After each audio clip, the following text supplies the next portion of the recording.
The report clearly says that China desires for other countries to accept, if not praise, its authoritarian single-party governments as an alternative to the liberal democracy, and seeks to export elements of its model, popularizing internationally the norm that power, not rules-based accountability, is legitimate for authority.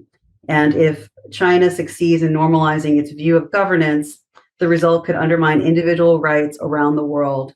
Underestimating Beijing's attempt to revise the international order based on its current capabilities could risk delaying a response until it's too late to preserve the liberal international order that has allowed humanity to flourish. And the report specifically says that Beijing, meaning China, is ultimately opposed to human rights, and that's what America stands for. So we believe that our rights were given to us by God, that we have unalienable God-given rights, and this is a regime that's atheist and doesn't believe in human rights. What I found through this report is that China is the hub for the synthetic biology industry, and that's this gene editing technology, right? And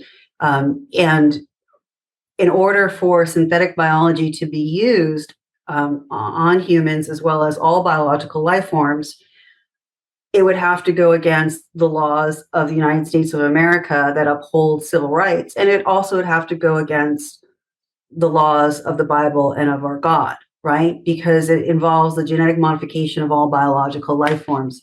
And it's called the Biorevolution.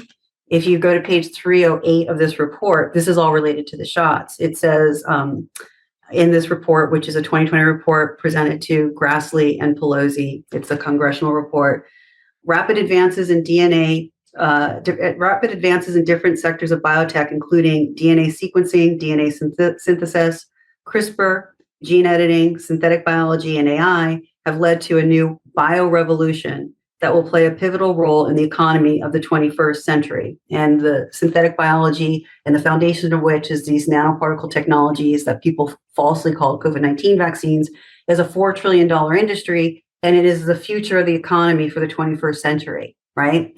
So why did all of this happen? To make my long story short, is that if people were told that they were going to be injected with gene editing technologies to create the development of sustainable human beings. So if you go to China's National Gene Bank, which has many Americans, millions of our DNA through the PCR test and global civilians, it's the largest genomic database of all life forms. What they're promising, what they claim is the rise of humanity has caused the extermination of species.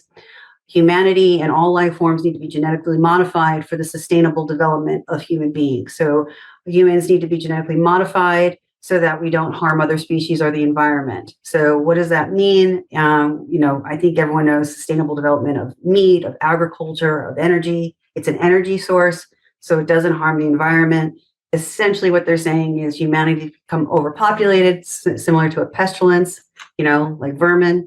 So we need to modify them the way that you would give a rat like treats, and some of the rats become sick and die, so that we can humanity can continue to move forward in a sustainable development, a responsible manner.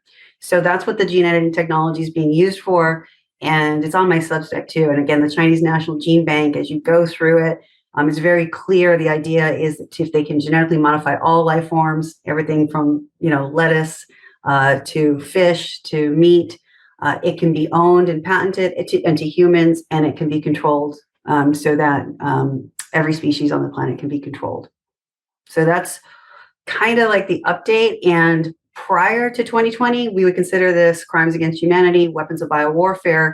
But as this 2020 report clearly states, is that China, through the use of telecommunications, media, search and Google, technology, Hollywood, has convinced citizens from around the globe, including Americans, that the lies they've been telling us are true, and also to submit to this authoritarian regime. So Americans are quickly throwing away their belief in human rights and turning away from God. And I think that's a lot of what has to do with what's going on now, and why people have not been more outraged regarding what you were just saying, witnessing the deaths of people that have been that have been injected. So this is an overtake of not just our bodily sovereignty and national sovereignty, it's the overall psyche and belief systems and ideology that we hold, that I hold too. Many of us hold as Americans and God-fearing Christians. So, and free citizens of the Western world.